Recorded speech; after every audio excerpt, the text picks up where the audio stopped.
And what we're going to talk about can be applied to networking and events such as this. So some of it obviously is going to be specific to exhibiting, but then a lot of the principles you can take to any of your networking events. And what I've done is I always like to have things, I love rhymes and patterns, like everything has to fit together for me. Otherwise I can't be excited about delivering it. So I came up with the 5 P's of exhibiting. And these are just the things that I thought off the top of my head straight away that stand out to me as important.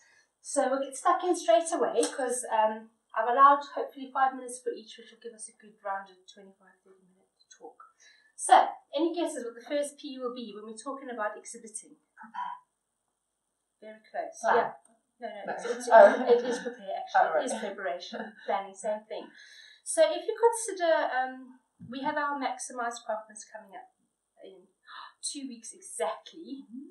And we've been doing this will be the 6th one that we're doing. And so just from observing the different sorts of businesses that come in and the way that they exhibit, and some businesses at the end of it will come to me and say, wow, that was amazing, I've got so many leads, this is fantastic. And another business will come to me and say, that didn't work, this doesn't work, this is not good use of my money. The difference between the two businesses is not the event, because it was the same event that they were at, but it was the fact that some of them knew what to do and others not, and there are some rookie mistakes that businesses make when they're exhibiting, and they can throw away a lot of money, whereas those who know what they're doing, they can get everything that's possible out of the event. So I'm hoping today that this will help you to be one of those businesses that really get everything they can out of exhibiting. But this applies, as I said, to networking as well. So even if you come to this event, you can use some of these principles to get all you can from networking. So it's planning. So I call it pre-event preparation.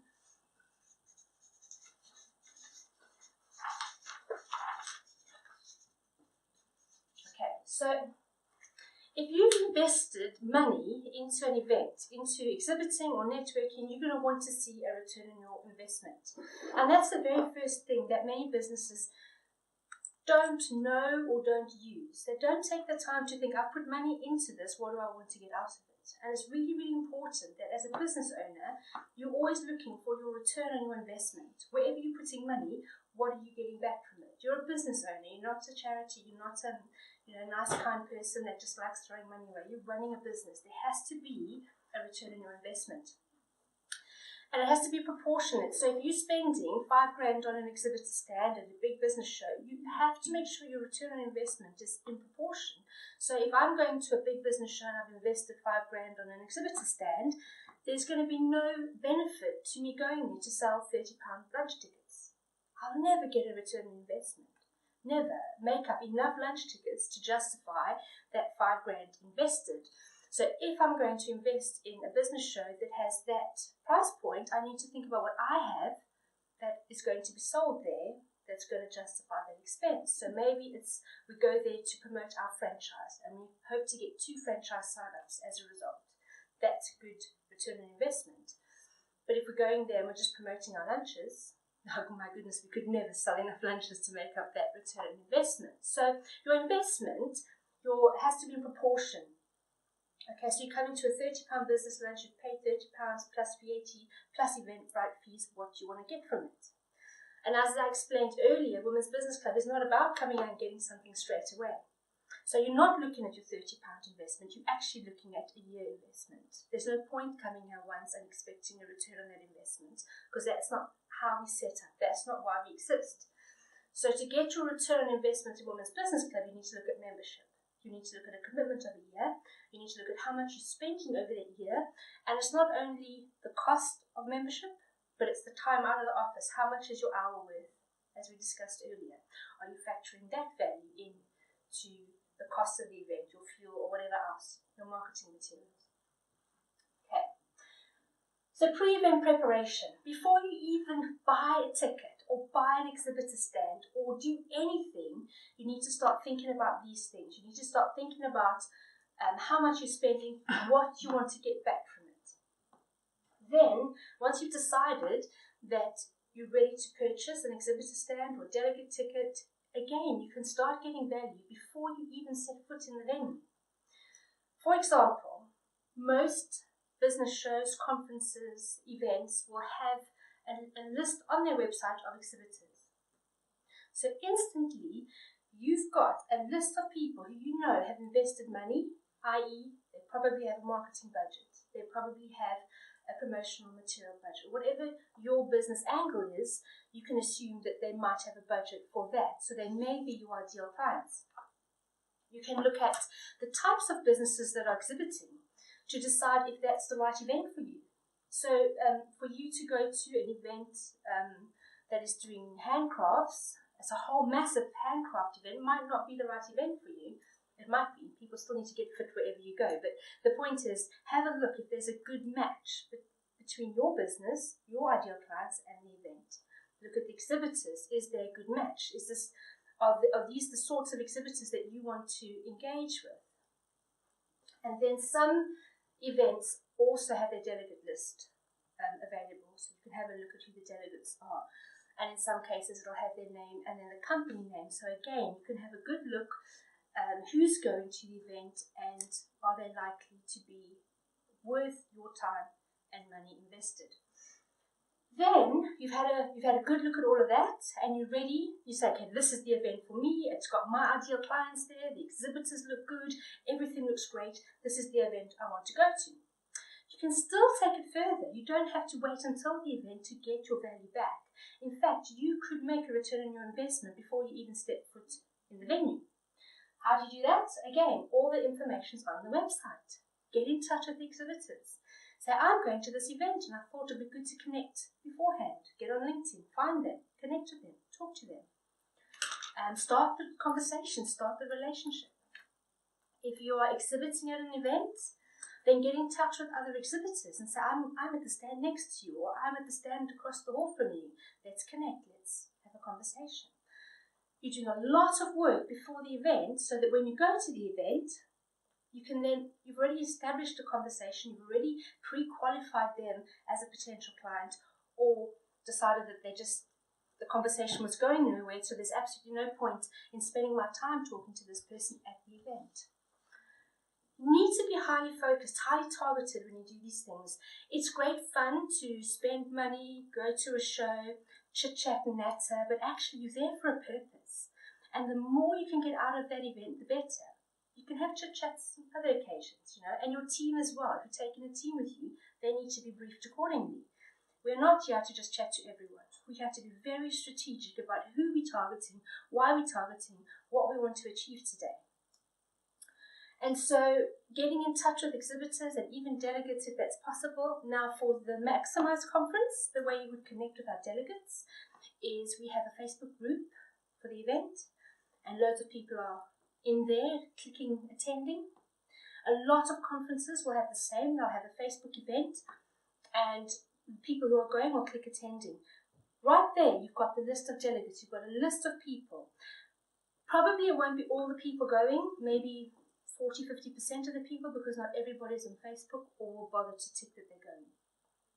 But that gives you a really good list of delegates. So you can not only get in touch with exhibitors beforehand and have a good chat with them, decide if there's somebody that you want to meet in person. You can have a whole list for you and your team.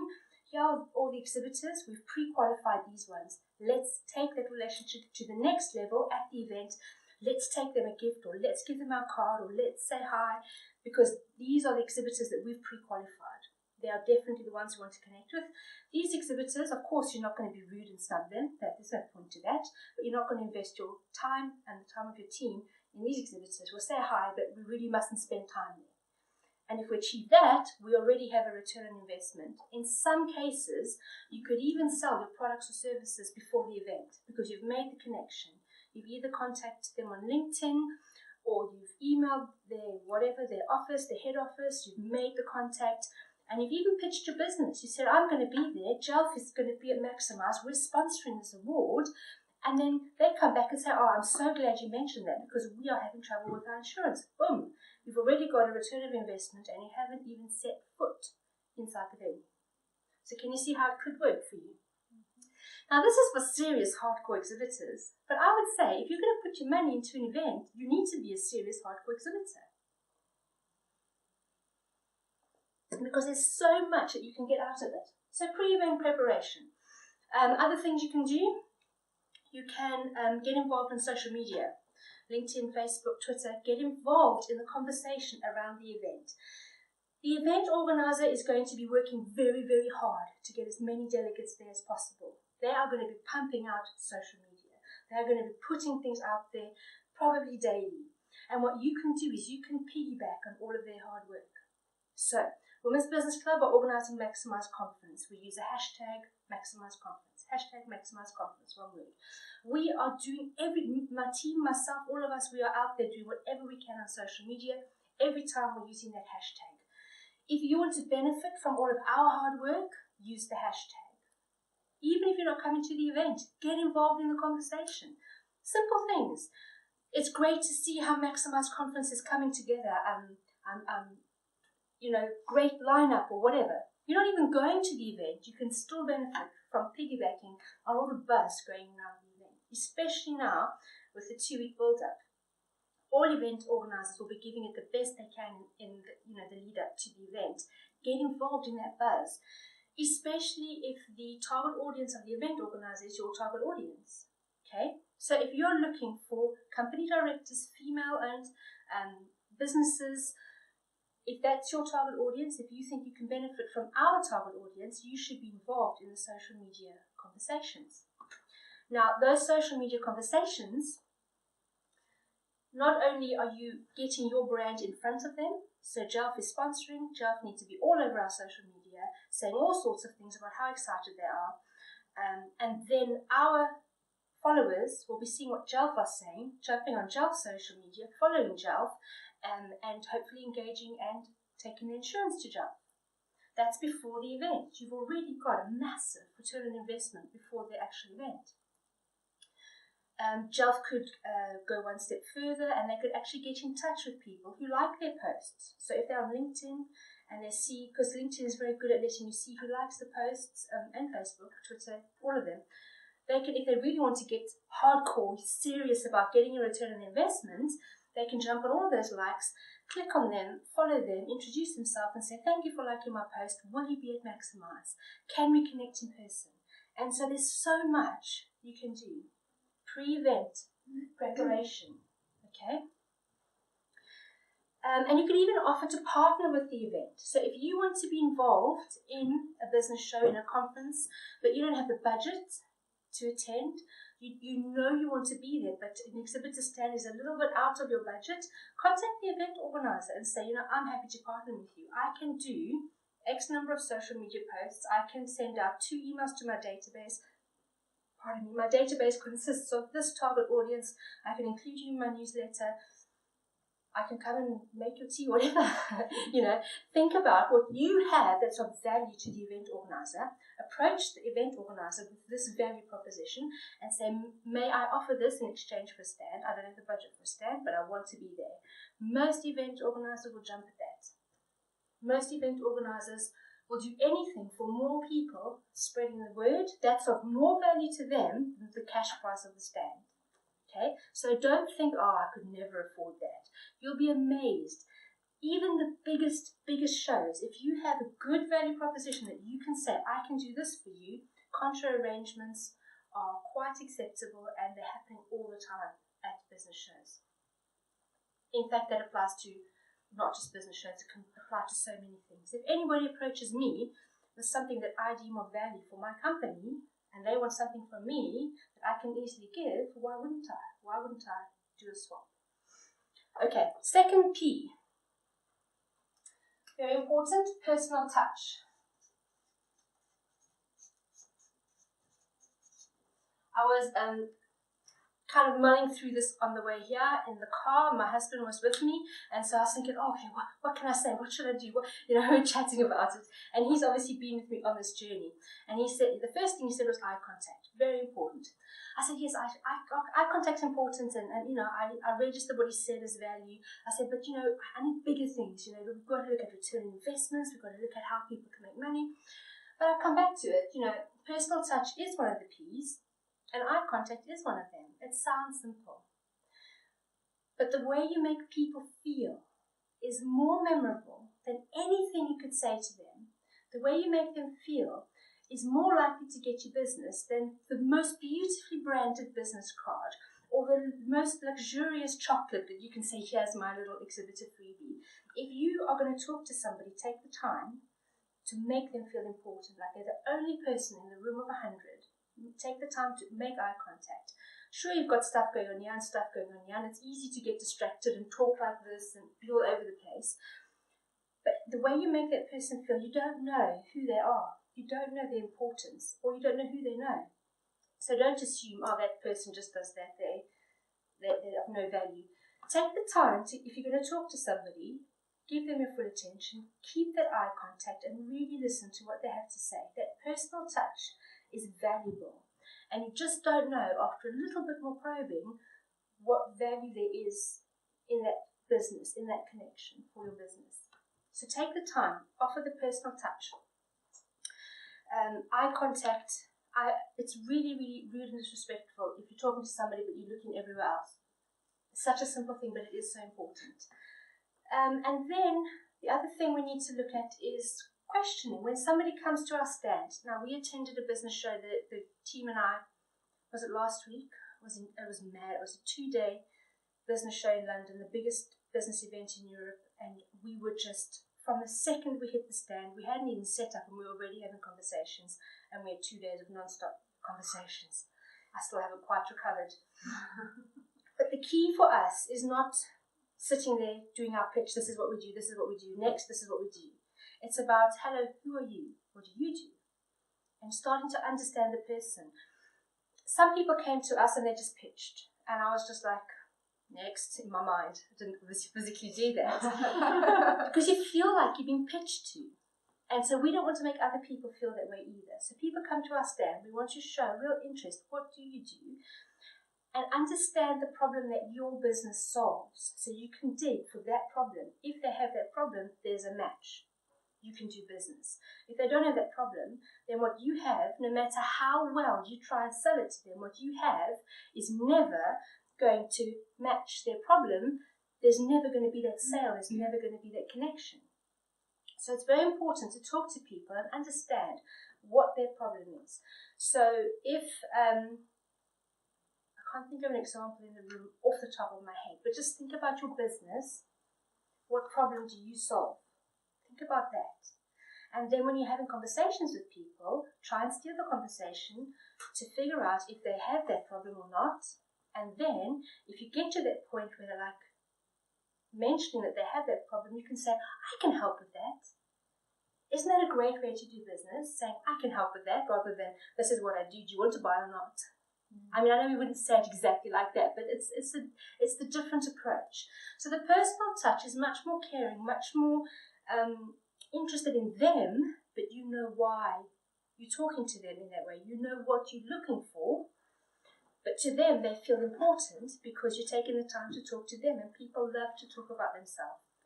People don't actually care what your business offers at all, unless it solves one of their problems. Then they really care about your business. And so you want to get them to that point where you can quickly establish, is this a match or not? And then you have to learn how to get out of that conversation quickly. If you see it's just going to take up your time, when all your ideal clients are walking past there and you're stuck in this conversation that you know is going nowhere, you have to learn a very good sentence. You have to practice a sentence beforehand to end that conversation and move on. But obviously still be polite, still make them feel important, because they're still going to go out there and tell other people about you. So you don't want to be rude to end the conversation and then they're going to tell everybody, oh, that Angela Women's Business Club is so rude, don't go there. You don't want that. It's a skill. That is difficult. I always find that at networking events you get caught talking to one person and you do start sort of thinking, okay, like this is the end now, but it's hard to then move on. So you have to practice something you're comfortable saying. It all depends on our personalities. Some of us are quite red personalities and we're okay with, it was nice to meet you, thank you, goodbye, and walk away. Some people are comfortable doing that. Other people are the green personalities are much more people pleasers, much more a peaceful, friendly approach. They will really struggle with that. But still needs to be done, but maybe find a different way to do it. Or maybe still practice the direct approach, but you really have to practice it and be comfortable with it. But all of these things can be learned and trained to teams so that when you go out there, you can have a a significant impact on your business, the business will just grow because you actually know what you're doing. You're not just going to an event, putting up a banner and hoping people will come flocking to you, because it doesn't work that way. A lot of people think you pay them the good money, you get nice banners printed, you put them up, you have nice little free chocolates and a prize draw where you put your business card in, and you're going to do well at the business show.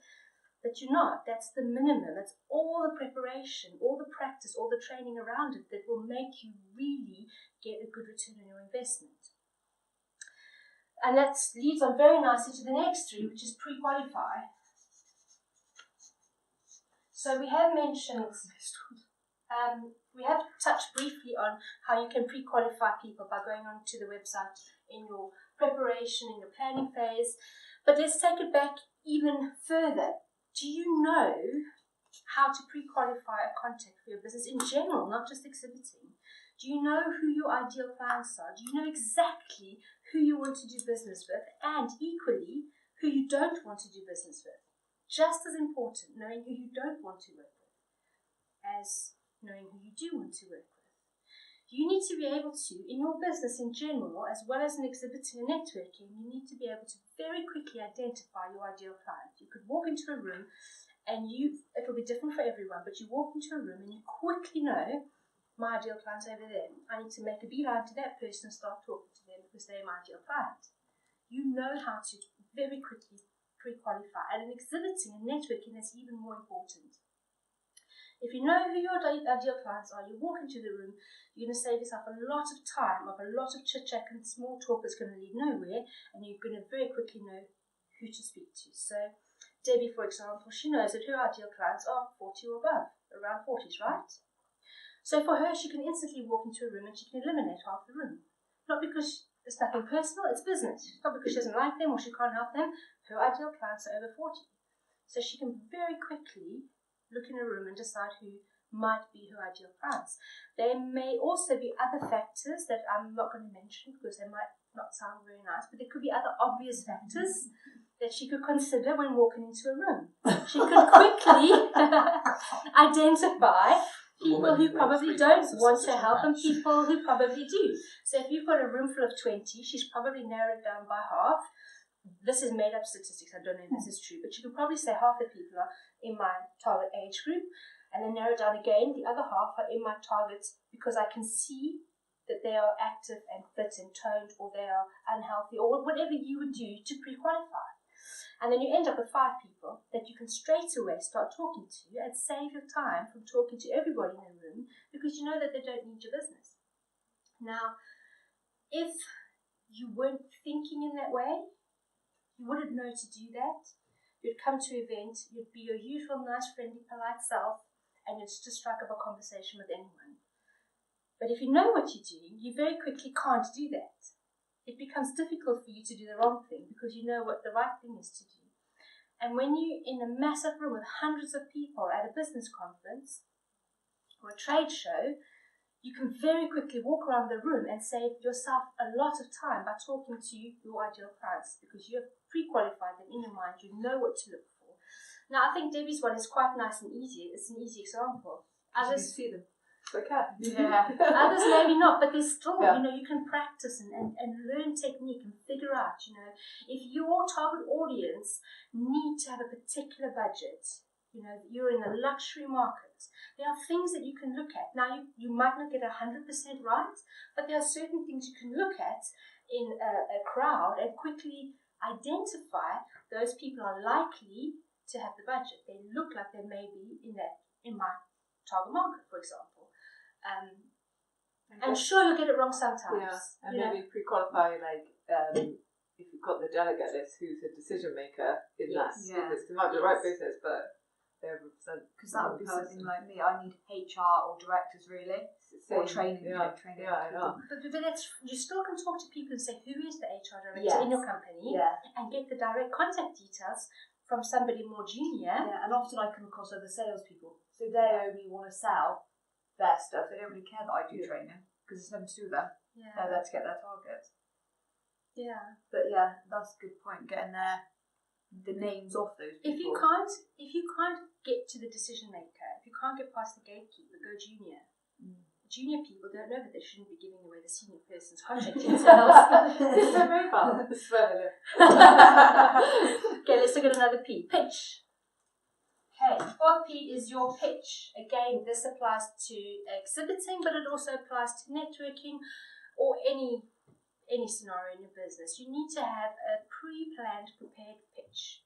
Because if somebody comes up to you in the grocery store, "Hi, so nice to see you. I saw you at the event the other day. What do you do?"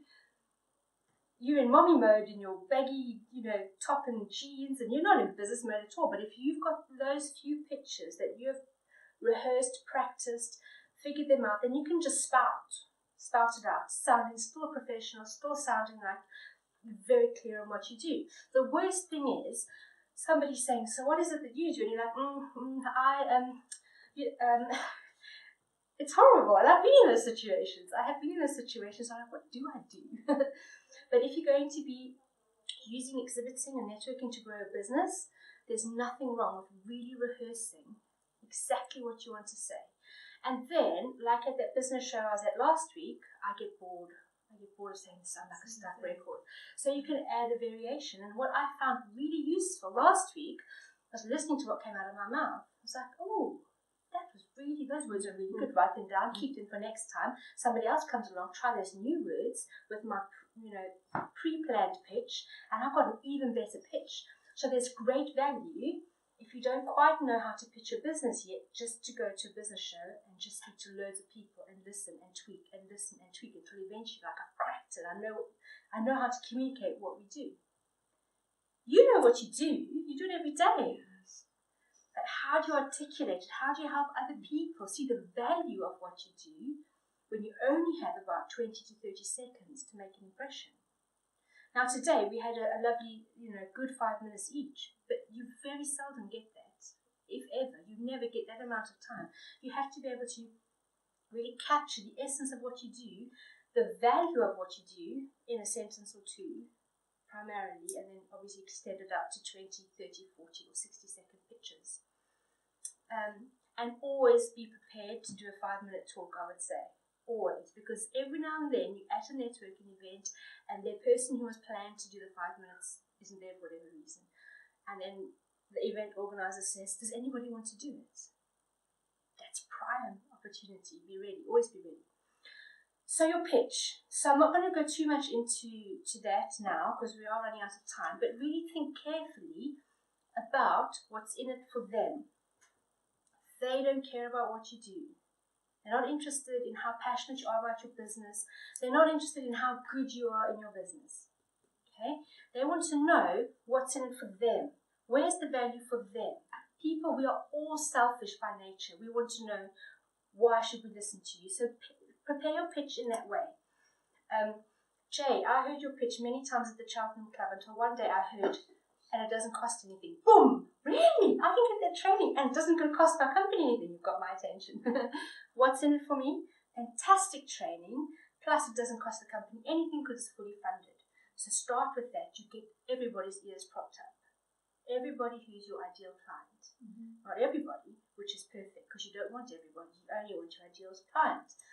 So practice with other people. Listen to yourself, record yourself, do whatever you have to, and get that hook, that thing, what's in it for them. Jade's ideal clients, HR people, etc., etc. HR people are going to instantly say, "I'm not interested," because they're thinking cost. But if she opens it, there's no charge, it's fully funded, the door's open. Come in, Jade. You see what I mean? You may be passionate about many other areas of your business, but they're only interested in the fact that you can offer the quality, but it's fully funded. Mm-hmm. Makes sense? Is that a good example? Okay. So practice and plan your pitch. And then the final one is the post-event. Post-event follow-up. So you can do all of that hard work. You can have done all of this. You've done a fantastic job. And then you go home after the event and you carry on with your life and you forget that the event ever happened. It's the worst thing you can do, because now the work really starts. So I've got this fantastic CRM that I use called Infusionsoft. Has anyone heard of Infusionsoft? Mm-hmm. Okay, brilliant CRM, and I don't have time to go into all the reasons why now, but one of the things that I found really useful last week after coming home with literally hundreds of business cards is that it has a app that I put on my phone, and I can take a photograph of the business cards and it populates my database. It is amazing. So usually I would send the cards home with the team and everybody had to sit there typing them in, making notes, remembering, etc., etc. And I didn't want them to do it this time because I thought I can do it so much quicker. I'm just going to do it myself. It'll be done by the end of the weekend. We can get on with the follow-ups. And I did. I sat there, put a movie on the Friday because I was shattered. Worked in my pajamas on the Friday, got my phone out with the business cards next to me, photograph next, photograph. Just watched the movie and photographed it. And then by the end of the day, all those leads were in the database. Then So why is this double-sided? Just do both sides then. And it would still upload it, right? So basically, I'm pretty sure this is accurate. My husband works for Infusionsoft and he says it is, but I don't know if it's changed. Just because things change. Yeah. But apparently when you take those photos, there's the real person. There's a whole team in India that sit there and type it up for you. Oh my God. Yeah. That's incredible. And you don't pay extra for that. So anyway, I love it. So all I did was then, once they were in, they send you a thing, approve, so check the details, and it was like 99.99% accurate. I think I found one mistake in all of those hundreds of cards. Then I click add tag. So I add a tag, Excel Business Show, they're all tagged. Then I send a follow-up email to all of them all at once, because I can just say, email everybody with that tag. It was great to meet you at the business show. Shall we have a follow-up conversation? And then from there, I've had conversations rolling in that are interested, and those that haven't replied, great. I've saved myself a lot of time manually connecting with everyone. And because our social medias on our email footer, they connect with me on LinkedIn. I don't need to go finding them. If they want to connect on LinkedIn, they can easily find me. So it's all about making it easier for them. Now, the people who have contacted me as a result of their business show or responded to my follow-up, we've got conversations going. The follow-up is so important. So have a strategy for before, and this can be up to 3-4 months before. If you know a business show is coming up, get in early and get the value of being able to connect with people beforehand. During the show, have a plan.